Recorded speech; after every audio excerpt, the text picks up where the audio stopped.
Future. NDTV World, your new home for global news is here.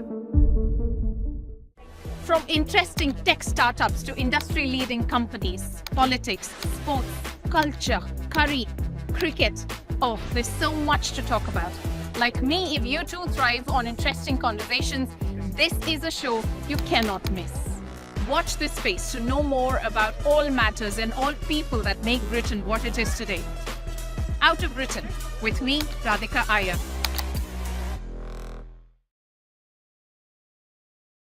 You know, first, when Sayara released and we as audience realized, oh my God, what is happening? You know, when did you realize it? Like, it's like, whoa, I didn't expect this, what is happening? Like that wave that hits you. You know, the first thing that really hit me, I'm telling you, was a month back actually, to be honest, is when Adisa saw the film. And he saw a very loose cut and he decided the release date. But he was always, like me and Akshay were so into making the film, I think, along with Sumanna and all. Sometimes when you're so into it and you don't realize, you don't see it from, and then he saw it from a third person perspective. I mean, he was always super confident about the film. And he had actually had this talk with me about how have we done, and yeah, we all grew up. I was in the 8th grade when I saw Dilwale Dulhaniya Le Jayenge and said I want to make a love story like this. For a person like him to say that, you've made a great film. All he had asked for me was to make your best film for me. And I did, and I'm just glad so that was the first thing, and that validation was great. I wasn't shouting over the roof for it. It gives you a lot of confidence at that moment, for the person who's actually put his money where it is, and he wasn't talking about anything else, but on a very unassembled film at that time, could feel the emotion and be listening. But it was the first time we felt that we made something special. But yes, once the number.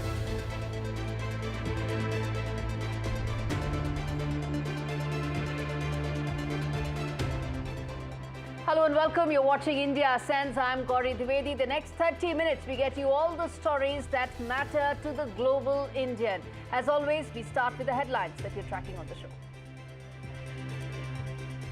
First up, BRICS united against Donald Trump's tariff tantrums. Trump rules out India talks. Who faces the brunt, we tell you. Whether it will be the American user who will have to face Donald Trump's tariff tantrum. India's power play takes on bully Trump. NSA Doval in Russia. Prime Minister Modi all set to visit China. This is what Donald Trump has been able to achieve. Power play by BRICS and India, ensuring its interests are protected.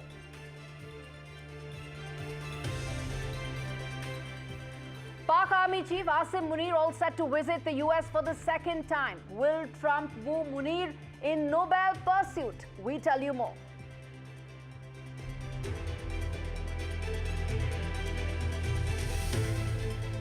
Bangladesh marks turbulent year under Mohammad Yunus's government. It's been a year since Sheikh Hasina's exit. Dhaka is set to hold elections in February 2026. Will those elections be free and fair? We tell you more. Over 25 shots fired at Kapil Sharma's Canada Cafe. The second time the cafe has been targeted in a single month. What does this mean? Who really is the one behind it? We tell you more on that.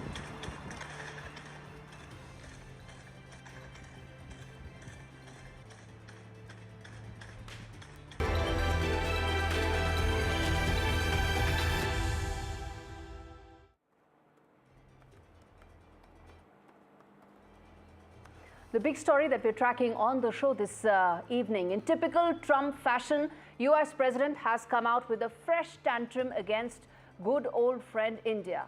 He's gone on to say that even as I've imposed fresh tariffs of 50%, there will not be any trade talks that will take place, which means that negotiations that were to continue have suddenly gone into deep freeze.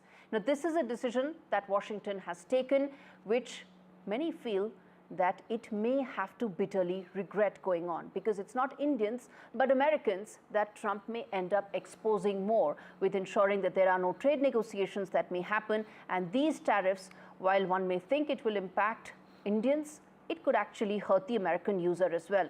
Trump is deceiving his own public. In reality, he's hitting American consumers who buy imports from foreign countries. Now, all facing tariffs. Well, dear Americans, you will pay more for everything, whether it's clothes, iPhones, medicines, everything. Because till now, none of this is being made locally, but imports ensured that you could get them cheap. It worked fine till now because there were lower tariffs. It was cheaper to import than to actually make this in America. Now that option has suddenly gone away because your president, dear Americans, let's be clear, he wants that there should be huge tariffs because he feels billions of dollars are actually coming into the US and he's doing you and the American economy a favor. But let's be very clear, it's not India that's paying for those billions of dollars. He's claimed 50 billion, fact is it's $31 billion that's come in. It's the American companies that are paying for goods that have now become costly. Yes, there will be reduced exports and it will hurt India as well, just as it will hurt America. This is a two-way street. At no point of time Donald Trump should think that this is only hurting India and not the American user. Well, there's more. There could potentially be a dollar crash. It will impoverish Americans since the overvalued dollar determines their living standards. And in the process, foreign consumers will be enriched. Well, American consumers, you're actually looking at the death of your American consumerism and the rise of the emerging market consumer. What that means? Well, that means all companies, all consuming patterns, all of that could change and tilt towards the emerging market consumer. And India, mind you, will lead the way. With the BRICS and a growing alliance of emerging economies coming together, united against the American hegemony. So some need a plane, viewers. Some need to give gold phones as well. Some need to give a soccer ball. All to be on the right side of Donald Trump, lest he comes up with ad hoc and arbitrary announcements. New Delhi has thrown down the gauntlet. It doesn't need to do any of this. It's not backing away. It's charging straight into the storm, determined to take Trump head on, and it's not standing alone, shoulder to shoulder with some of the other biggest emerging market economies and growth engines in the world, whether it's Brazil, whether it's China. This BRICS alliance is forging an unyielding front. The message is loud and clear. The pressure will not ease, the unity will not crack. And it's only a matter of time before Donald Trump is forced to bend. Trump can keep dancing on top of the White House, but he should at no point of time think that India will dance to his tunes. If anything, we in India are expecting him to chicken out, like always, after he meets Russian President Vladimir Putin next week in UAE, and suddenly he will not think that Russia is that big an enemy, and all of this posturing may just change.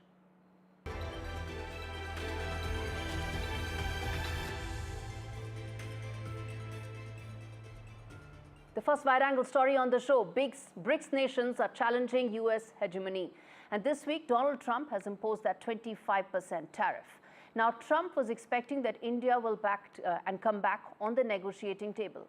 Instead, what India has done is build on its relationship with Russia and China. Prime Minister Modi will be in China for the first time in 7 years. Vladimir Putin will be in India soon. This is India's power play. America needs to come on the negotiating table on India's terms. It will not happen the other way around. Russia plus China plus India coming together is an equation that even Donald Trump understands cannot be in America's best interests. Let's play out this report that tells you more about this. Trump has left the building. Over. We can now project the winner of the presidential race. Donald Trump wins the presidency. What started off as unlikely, impossible, is now reality. A tariff tantrum from the Oval Office. 50% duties on India, accusing New Delhi of supporting the Russian war machine. President Trump's latest America First salvo. With shockwaves across the world, the global south was amongst the hardest hit.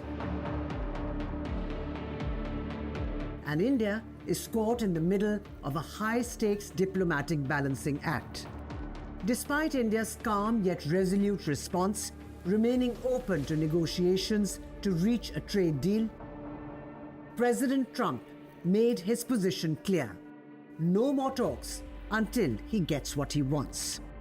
Just to follow up on the India tariffs, do you expect increased trade negotiations, since you've announced the 50% tariff? No, not until we get it resolved. New Delhi is not taking this lightly. Already 3 steps ahead of Washington. Amid Trump's tariff tirade, National Security Advisor Ajit Doval was in Moscow. Shoring up ties with Moscow, a message as clear as day. New Delhi's old friendships are going nowhere.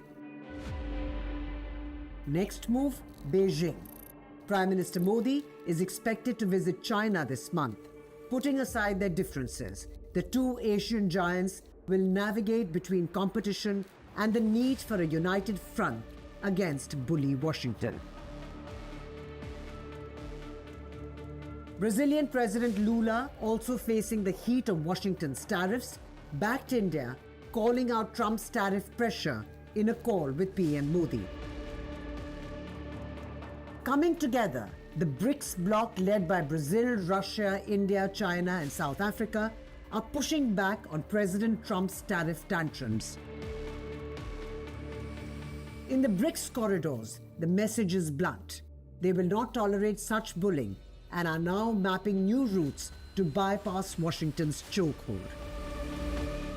Within this diplomatic dance lies India, determined not to choose sides in the never-ending US-Russia competition, protecting access to US markets while boosting ties with Russia, China and Brazil.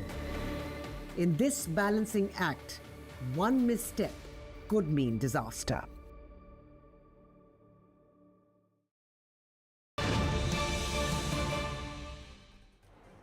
All right, breaking news coming in as we speak. Viewers, Prime Minister Modi has spoken to President Putin on this, and Prime Minister Modi has spoken to Russian President. Remember, this comes after a visit that is likely from President Putin soon. While the dates haven't been finalized, there is complete agreement that there will be a meeting, physical meeting soon, after agreement that there will be a visit of President Putin in India soon. And in fact, this comes amidst the escalating trade tensions between India and the US. Extremely significant. So viewers tuning in right now, what has happened is after Brazil, it is now a Russian president who has spoken to Prime Minister Modi amidst escalating trade tensions between India and the US. This also comes just 24 hours after a confirmation that there will be a visit by the Russian president soon to India. This comes even as there is complete lack of clarity as to whether US will continue negotiations and trade talks with India after those extremely unreasonable and arbitrary set of tariffs that have been imposed by India. Now, India has been absolutely clear that it will continue to impose, it will continue to buy from Russia and address and fulfill its energy needs and energy requirements. That includes oil and gas, even as there has been tensions that has escalated due to that factor. Now, Prime Minister Modi has said that he had a very good and detailed conversation with his friend President Putin. He's just put that out, and we are quoting from there. And he said that I thanked him for sharing the latest developments on Ukraine. We also reviewed the progress in our bilateral agenda and reaffirmed our commitments to further deepen the India-Russia special and privileged strategic partnership. I look forward to hosting President Putin in India later this year. That's the word that's coming from Prime Minister Modi. As I said, this is extremely significant. This is the New Delhi power play playbook happening right here. You had the Brazil president speaking to Prime Minister Modi. Now you have the Russian president speaking to Prime Minister Modi. And this comes even as China has backed India's stance with regard to growing trade tensions between India and the US. Let's be very clear. India has absolutely said in no uncertain terms that there will not be any change as far as our sovereign right to decide where we want to buy and how we want to buy our oil and gas from. We are very clear that we will buy from wherever place that fulfills our sovereign interests, protects our sovereign interests. In the wake of that, there has been tensions between India and US that have escalated with the 25% plus an additional 25% that has been imposed. All right, and in fact, with BRICS now backing India, Trump's fear may soon become a reality. A BRICS currency replacing American dollar, something that forced Trump to come out with his favorite playbook, which was to threaten tariffs. Well, Mr. Trump, your actions have led to BRICS countries consolidating their joint efforts. They are looking to, in fact, possibly push de-dollarization efforts and increase intra-BRICS trade and challenge American hegemony.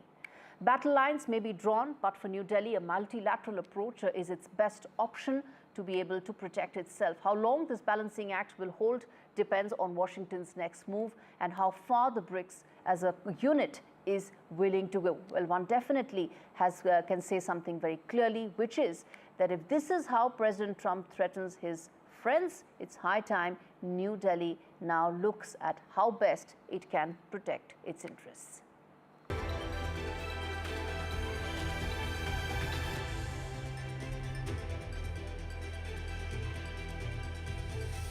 All right, one of the first top voices on the show, Professor Jan Oberg, who's spoken about America's impending decline. Dr. Oberg, thanks much for speaking to me on India Sense. You're the director of the Transnational Foundation for Peace and Future Research, joining us from Sweden. Good to have you on the show, sir. Let me start by asking you, you've spoken about America's downfall. By all accounts, it seems like Donald Trump is hastening that entire process. You agree? Yeah, I mean, the man is destroying the United States. But that's a very sad thing. I've never been anti-American or anti-Western. I'm a product of the West myself. I find it painful every day to see that this is beating up the world. Confrontation, threatens militarization, interventions, bombing of Iran, what have you, instead of saying, can we solve some problems together? My prediction is that Mr. Trump will do enormous harm to the United States if he sits for the whole period, which is not sure that he does. And that it is almost shameful and tragic to see that the United States, which you can discuss whether it's a democracy or not, that the United States has not been able to come up with better candidates than him and Kamala Harris. You know, money runs the whole thing over there. It's not democracy in my view, but that's a long story. But the fact that they have not been able to recruit somebody more professional, more decent, more long-range thinking, and somebody who is not able to do the kind of, if you will, socio-economic change revolution also in the United States that is needed for it in terms of infrastructure, etc. If they are not able to do that, things will go madly wrong. And, you know, what I really am looking into as the great threat is not the United States going down as such. All empires have done that before, as I said. The question is, what do we do in the West when they have seen in the White House and in Washington that the game is over? At that point, we don't have a Gorbachev. We have somebody who I call kakistocracy, also in Europe, that is leadership by the worst people and the least competent people. That is a very dangerous situation for the West. I can only pray that things will go well. All right. Viewers, the big story that we've been tracking, which is the power play playbook as far as India is concerned. We spoke about how New Delhi has been boosting its ties with regard to Russia, more so in the wake of the India-US trade tensions that are escalating. News that's flashing on your screens, the phone call that took place between Prime Minister Modi and President Putin comes ahead of a possible visit by President Putin later in the year, even as there is now greater focus in terms of how India will look to now diversify as far as trade tensions are concerned. I am told Maria Shakil joins us on the phone line to help us decode this in greater detail. Yes, so this call has happened, and it certainly assumes a significance in the backdrop of the developments which are taking place, and India perhaps being punished for purchasing Russian oil in national interest.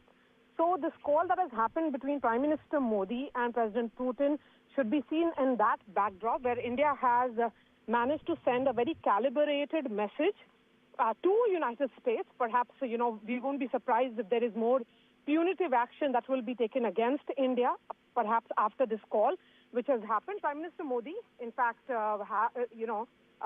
did get details of the ongoing war which is happening between Russia and Ukraine. Gaurie, what we can also tell our viewers is that the Prime Minister reiterated that India's consistent position has been of, this is not an era of war, that there should be a peaceful resolution of this ongoing conflict. The Prime Minister has gone ahead and invited President Putin to visit India later this year for the annual bilateral summit, which is the 23rd annual bilateral Russia-India summit, which will happen sometime in the month of October. This is also happening, Gaurie, at a time when, just 24 hours ago, the National Security Advisor was in Moscow. He had a meeting with Vladimir Putin. There is also an impending visit of External Affairs Minister Dr. S. Jaishankar to Moscow to perhaps firm up this entire scheduling which will happen of the visit of the Russian Premier. But of course, because these calls are happening at a time when India is looking at some kind of counterbalancing and also some kind of messaging which is going directly to the United States and the U.S. President Donald Trump. Leave it there. And on that note, a quick break on India Sense. We come back on the other side with the other big stories that we're tracking on the show. Stay with us.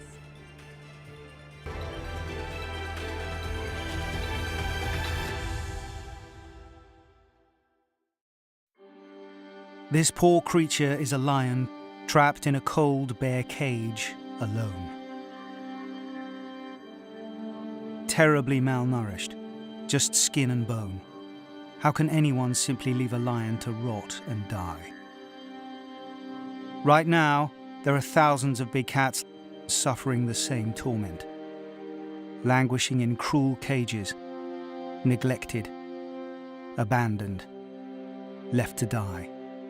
Will you help Four Paws free big cats suffering around the world right now? Please call 0800 035 7798, text RESCUE to 70544, or go online and give just £3 a month. Help Four Paws cut the bars and rescue these cats from their prisons. Help us take them to our sanctuaries where they can begin to recover. You'll be setting big cats free from pain and protecting them from cruelty, letting them see the blue sky above and breathe the clean, fresh air of freedom for the first time. But they are the lucky ones. Please call 0800 035 7798, text RESCUE to 70544 to give £3 a month via your mobile phone. Because if no one cuts the bars and frees these big cats, they will die trapped and alone. Just because my kids are grown up and have little ones of their own doesn't mean family life slows down. I'm busier than ever. Now that I'm in my 60s, I want to make sure that my family has enough to cover my funeral costs and other expenses when I'm no longer around. That's why I decided to learn more about over 50s life insurance from Cover Today. They're the only over 50s life insurer with no waiting period. Unlike other insurers who could make you wait up to 2 years, with Cover Today, you're fully covered from day one, and you're covered for the whole of your life. Plus, unlike other things in life, the price never goes up. Learning more couldn't be simpler. Go online or talk to their friendly UK team in just one phone call. Cover Today are the only over 50s life insurer with no waiting period and no annoying trips to the doctors either. Plus, you get your choice of a £125 gift card. Now I'm with Cover Today, I can get on with something much more interesting. To get a free life insurance quote, call our friendly UK team on 0800 542 1545 or visit covertoday.co.uk. Those weeks that he came in, with the 3 weeks that I could be his little girl again, nothing I can do will repay Marie Curie for doing that for me. The amazing gift that they gave me was I was there at his last breath. He was there for my first. I will give everything back that I can to the hospice that gave me so much. Give better end-of-life care to all. Get your free will guide today.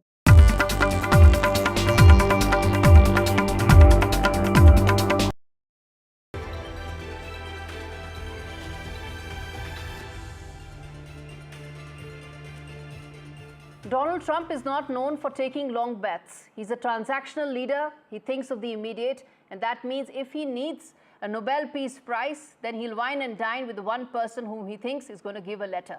Asim Munir is that leader, that particular person who actually gave him that letter. But it's one thing to take short bets, and it's quite another to take wrong ones. That's what US President Donald Trump is doing right now. Asim Munir is in the US for his second visit in as many months. You can say Pakistanis are reading Trump well, or it could just be that how wrong Donald Trump is reading his allegiances, not prioritizing his real allies, looking to build on its relations with Pakistan over India. This is the same country that Donald Trump accused of taking a bribe of over $30 billion over the past decade, of harboring Osama bin Laden. President Trump wants the world to believe that he's the smartest man in the room, yet he makes one bad call after another, from raging a tariff tirade on India, imposing 50% levies on India, to not just cutting tariffs for Pakistan, but inking that fictional oil deal with Islamabad. No one has found oil in Pakistan, not since 1912. Donald Trump thinks he's going to find it. But miscalculations galore. With yet another meeting, potentially, with Pakistan Army Chief Asim Munir, Trump is legitimizing what the world fears. A Pakistan where Asim Munir could be the president. Despite numerous denials, there are rumors in Islamabad. The past 1 month has seen a renewed US-Pakistan military engagement, with Munir set to attend the farewell of US Central Command commander, a man who called Pakistan a phenomenal partner in counter-terrorism. The irony is rich. Asim Munir is a failed army chief. He has lost all wars and battles that he's been part of. As Field Marshal, he led Pakistan to yet another defeat during Operation Sindoor. The question is, Trump wants Munir on his side for future conflicts in the Indo-Pacific. Is this how he will counter China in Asia? By mainstreaming China's vassal partner? That's a question that Donald Trump needs to answer.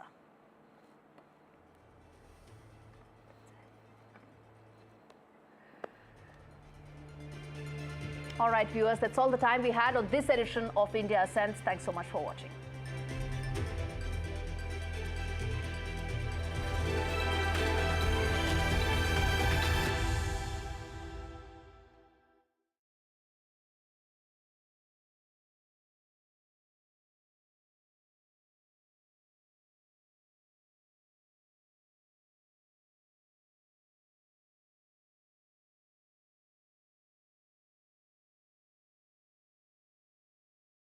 Chalo. Tomorrow's show will be a big this thing then. Today marks one. I bought cars on finance, so I've made my claim. If our lenders charge hidden commissions, then I've made my claim. I could be on thousands. I've made my claim. I've made my claim. I've made my claim. I've made my claim. It's so quick and simple. You could be owed thousands in hidden commissions from vehicles bought on finance since 2007, even without the details. I've made my claim. Trust myclaimgroup.co.uk. Claims made simple. Aye. Good idea. It's never too early to consider my pension options. With II's low flat pension fees, you could retire with more. Really? Aye. Helping you get the most out of your pension. Nice. Aye. So many investment opportunities. Interactive Investor, a Which recommended SIP provider 3 years running. The II SIP, your personal pension. Just because my kids are grown up and have little ones of their own doesn't mean family life slows down. I'm busier than ever. Now that I'm in my 60s, I want to make sure that my family has enough to cover my funeral costs and other expenses when I'm no longer around.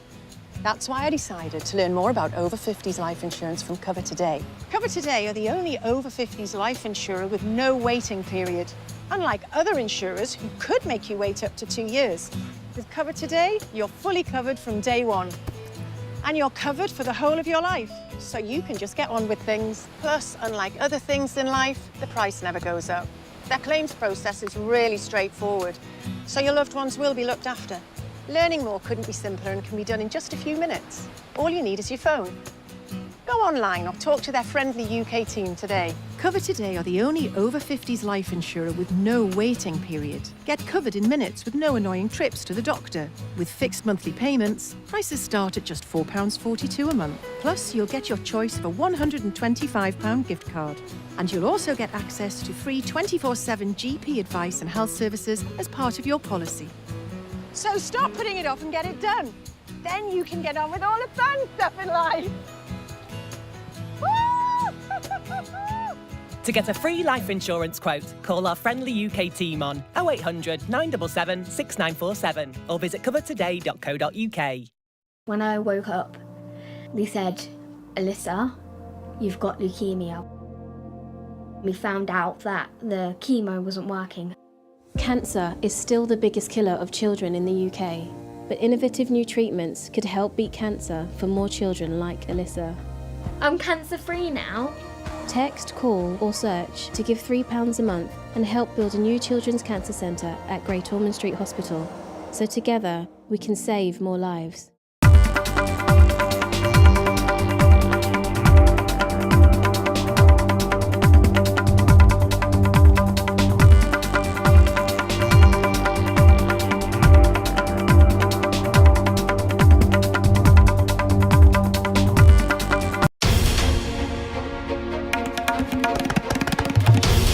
This is NDTV, and you're watching NDTV 24/7.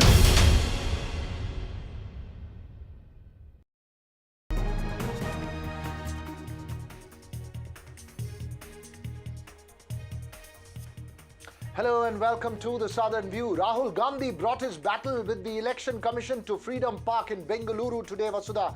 Big political heat on the EC. Namaskaram, namaskara, baunara, nalarkingla. Welcome, Veera, and namaskar to all our viewers. We will have a special panel to debate the Rahul versus EC allegations. We also have a special face-off over Tamil Nadu state education policy now. That's right, and the annual wake-up call for climate change, the monsoon devastation in the Himalayas. We'll get you ground reports, but first, the headlines this hour. Prime Minister Modi speaks to Russian President Vladimir Putin. BRICS want harmony in the midst of Trump tariff tiff. PM and Putin have discussed future ties.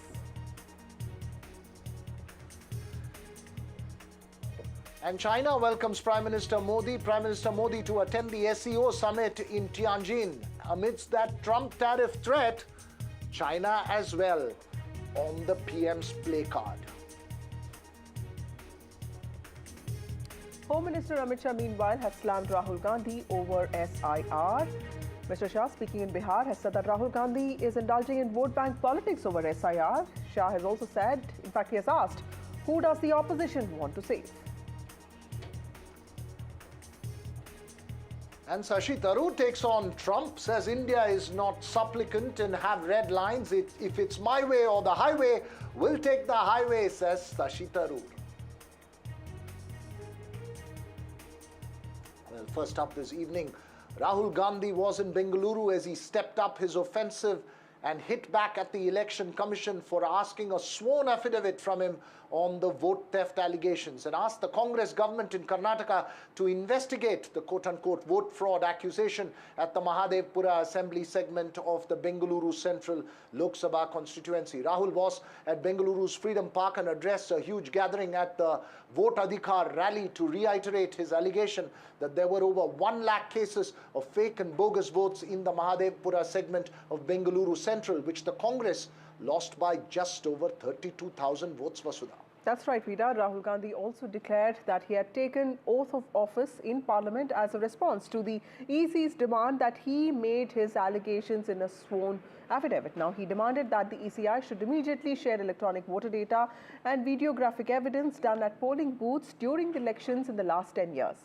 He also said that if they did not do so, it only proves that they are hiding the evidence of a criminal act and also helping the BJP out in stealing votes. That's his big allegation. Like at the press conference yesterday, he listed out 5 different ways through which the alleged vote fraud was being done. Now, BJP, of course, has countered this, saying that this is completely malicious. NDTV and other media outlets have also spoken to a resident of Mahadevpura to ascertain how a small house had 80 voters registered to it.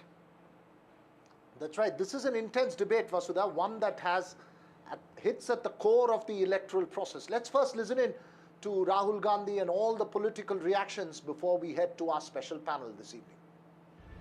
Charges, counter-charges, threats and dares, an all-out attack and counter-attack. The knives are out in the Rahul versus EC battle over the vote chori charge. Rahul Gandhi on Friday doubled down on his allegations at a rally in Bengaluru. Mahadevapura में 6.5 lakh vote हैं assembly में और उसमें से 1,250,000 vote चोरी किए गए. The leader of the opposition also upped the ante, repeating his threat to the poll panel. Time लगेगा मगर हम आपको पकड़ेंगे, एक-एक करके पकड़ेंगे.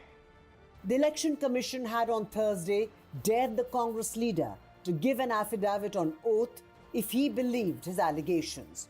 Sources in the commission told NDTV that failure to give oath will mean that Rahul is not sure of his charges, and in that case he has no option but to apologize.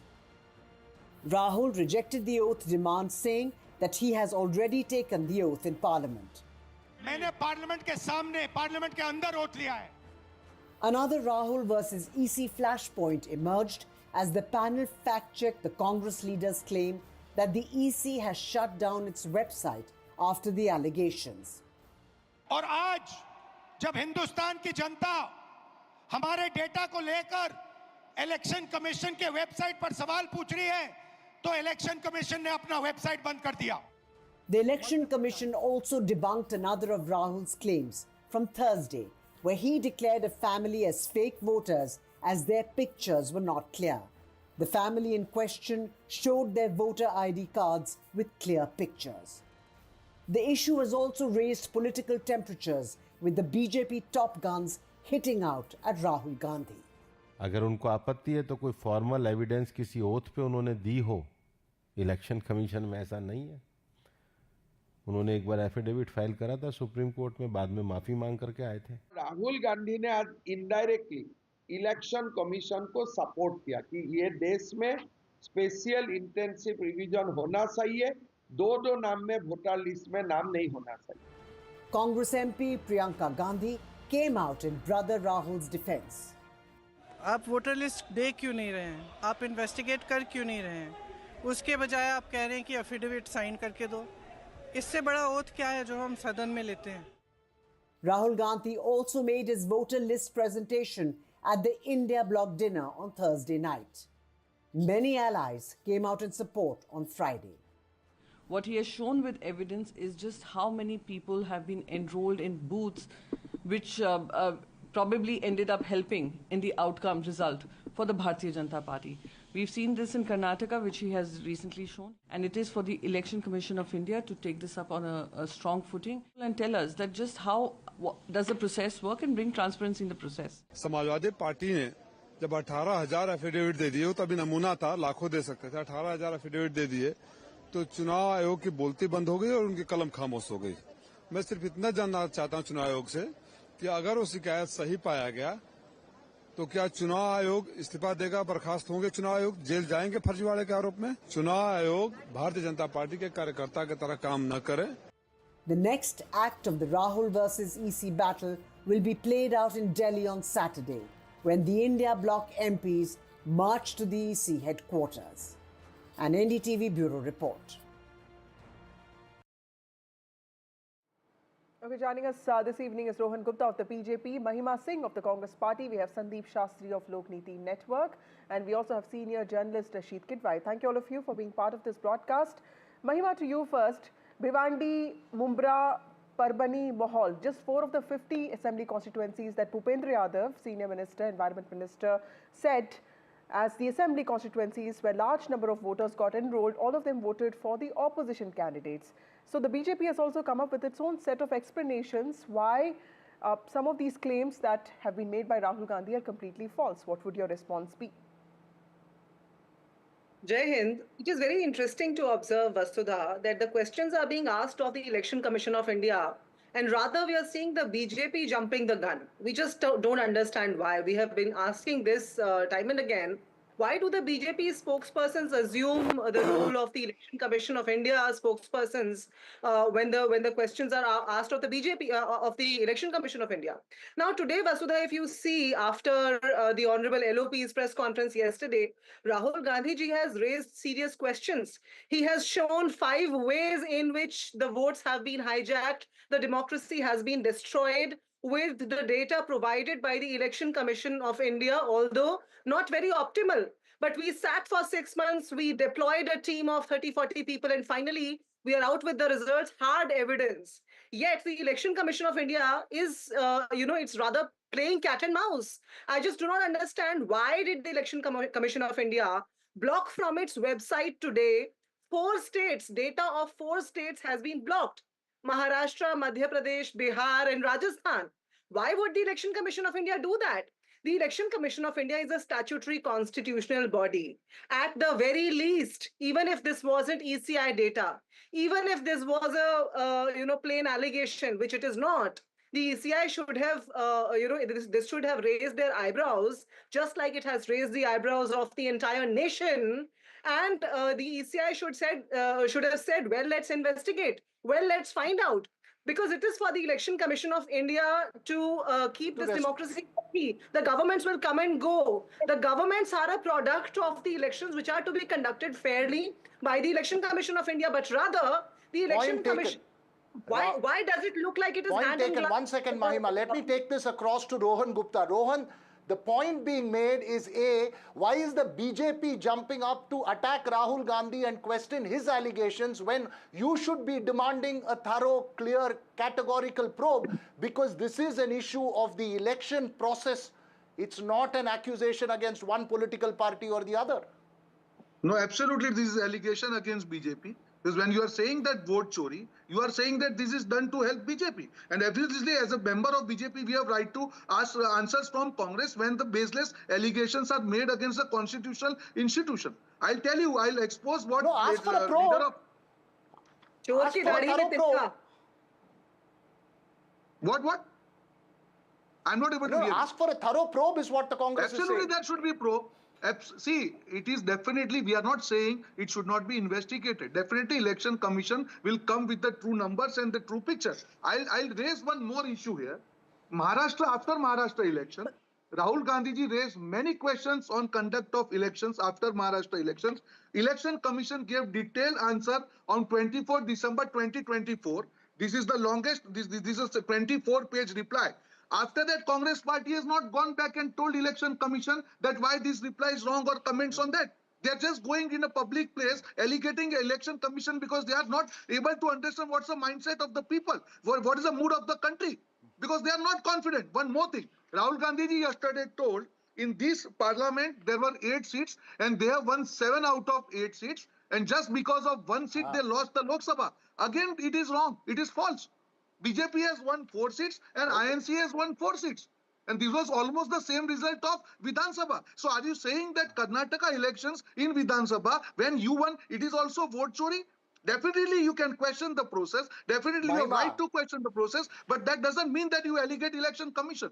And the same Election Commission, which is doing SIR activity in Bihar, what is it? It is the same. Cleansing of the voter list. And Mahima, just to add on to Mahima, just to add on to Rohan's point, everybody knows about the Dhule Lok Sabha seat. Everybody keeps talking about that Malegaon thing. How do you, that's why a lot of people tell us, as political reporters, it's sometimes easier to win an MP seat and not an assembly seat because, you don't need to have all the assembly seats voting for you. Are there certain nuances which you think Rahul Gandhi could have missed out, or you think that this is foolproof evidence of what you say is vote chori? Vasudha, the Election Commission of India is hand in glove, but the media is unfortunately no less today. I would say, you're asking me, could he have not given more nuances? Earlier, you guys would say, well, could he not come out with some data and with some... No, but Mahima, I posed a tough question to Rohan as well. Allow me. I mean, that's not fair. It's a fair question. Both sides need to be given tough questions. She's just posing the tough question to you. Allow me to respond. First of all, when you hear the BJP spokesperson, that very famous Hindi adage come to the mind.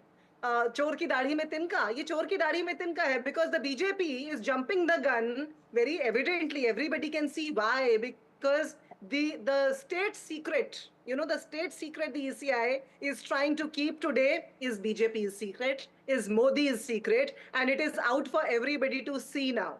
And the very pertinent questions that Mr. Rahul Gandhi has raised yesterday, which the ECI must answer, include why could they not provide the data? Why, instead of obliging or abiding by the Punjab Haryana High Court order in December 2024, when it said within 2 weeks provide the data to Mehmood Pracha, rather than that, why did the ECI hasten and change the rules overnight? Why does the ECI provide... Okay, that's an important question. Rohan Gupta, that's one question. Conduct of elections rules. Rahul Gandhi has said yesterday that that's the reason why videographic evidence is not being provided. We don't have data. What would you have to say about that? See, Vasudha, this is the problem. Half-truths and lies, these have become the tools of opposition party. Under People's Representative Act, it is allowed that up to 45 days these records will be kept, and all the stakeholders, including the candidates, they have the data in the pen drive. After 45 days, if it is removed, it is under the People's Representative Act. So you cannot comment each and every... Please, I never spoke right? That's not what this I never spoke in I know this is a very serious debate. Let me just get Sandeep Shastri and Rashid Kidwai in as well. Professor Sandeep Shastri. You are just making the political allegations and running away. You won't be allowed to run away this time. Because you are attacking some constitutional institution. When it comes to Mahima and Rohan, protect the BJP. When I am speaking, she should not speak. This is not the way I do it. She is completely... We'll just come back to you. I will not allow that to happen. Let's just go to Sandeep Shastri. Professor Sandeep Shastri, as somebody who predicts elections, you can always turn around tomorrow when your predictions go wrong and say that, look, there are trouble with electoral rolls. My predictions were right, but the electoral rolls is the reason for the result. How serious do you think are the allegations that have been made by Rahul Gandhi, which he's demonstrated specifically in your home state of Karnataka in the Mahadevpura Assembly constituency? Veera, first point to be settled. As Lokniti, we never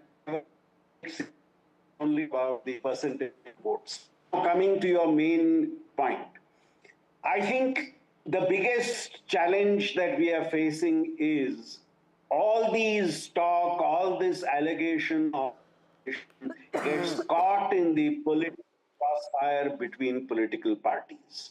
I think where to begin with is it should not be a question of what BJP believes or what Congress believes, but what, as citizens of the country, as possible representatives of the citizens of the country, a point or complaint is made before the Election Commission.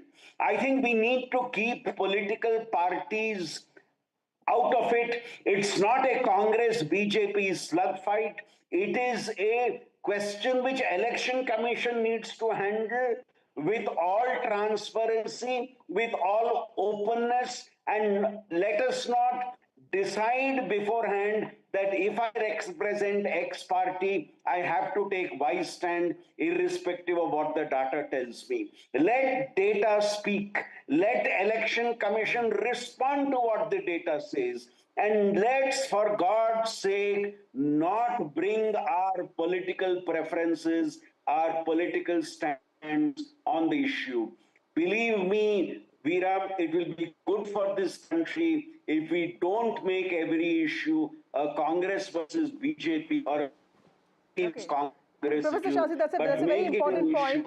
Rashid Kidwai, I was thinking about the debate on betting in cricket, and that made a lot of us stop watching cricket. Do you think that this controversy is also going to, in some ways, affect the kind of trust and confidence that people of this country have in the Election Commission? Yes, Vasudha, you have made a very pertinent issue for Mr. Kidwai, betting thing. But here, politics and democracy is far more serious than a cricket match or a IPL or etc. Therefore, I would attach a lot of importance. Here are, Vasudha, there are 6 nationally recognized political parties. 3 nationally recognized parties are challenging and questioning the election commission. They have roots in society. They have been winning elections, or they've been, garnering, votes enough to give them a recognition as national political parties. Election Commission, in all fairness and probity, must order probe by retired former election commissioners. Mr. Ashok Lavasa is there. I told you yesterday, all those people are there who have been former election commissioners. There are retired Supreme Court judges. Let there be a citizens panel. Let persons like Mr. Shastri be in that citizens panel, and have probe and wait for it. Why is that so much of name calling? Why is Election Commission so eager to blame Rahul Gandhi and the Congress? This looks very intriguing, and this is actually quite shocking for a constitutional body there. What is the objective of Election Commission? Election Commission is to hold free and fair election. Here, the parties who fight elections are saying elections have not been fair, free and fair. So there must be a probe, and let there be a doodh ka doodh, pani ka pani. Why is that BJP and Mahima ji has a point? Why is BJP coming to rescue of Election Commission? Election Commission is capable of defending itself. They don't need BJP support. And BJP is also This is a question to both sides. Vasudha, frankly, this is a question to both sides. Mahima, it will come to you as well. Why target the BJP? Ask for a probe first. Rohan Gupta, again the point being raised is that before a probe, why target the person making the allegation? Demand a probe instead of discrediting the person making the allegation at the moment. That's the point being made. I'll definitely answer that. See, that's what when I started. See, it is very important to understand that when you raise doubt on any constitutional institution, whatever doubts, whatever allegations you make, that they need to be supported by the evidence, right? After Maharashtra election, that's why I started. Congress made allegations. After that, Election Commission has replied point by point on 24th December 2024. Each and every point. The point was raised why the voter turnout got increased. Election Commission answered that for Form 17C, the numbers are given to your agents. There is no difference in the number. The point asked on the addition, deletion. All the points have been answered. If Congress party was serious on that allegation, after EC's reply, they should have again filed back with the proof that no, this is wrong. Nothing has happened after that. So don't you feel this is only political slugfest? I am not defending here Election Commission. When it says vote chori, that is an accusation on BJP that because of this, BJP has won this seat. That's why I'm just very basic question to you that the Congress party, the BJP is saying that this is indulging in selective outrage because this is the same election that we saw you winning with Telangana, Karnataka, so many other states, including Lok Sabha elections where you got over, states such as Maharashtra and several other states. Do you think that that is something that the Congress will have to address?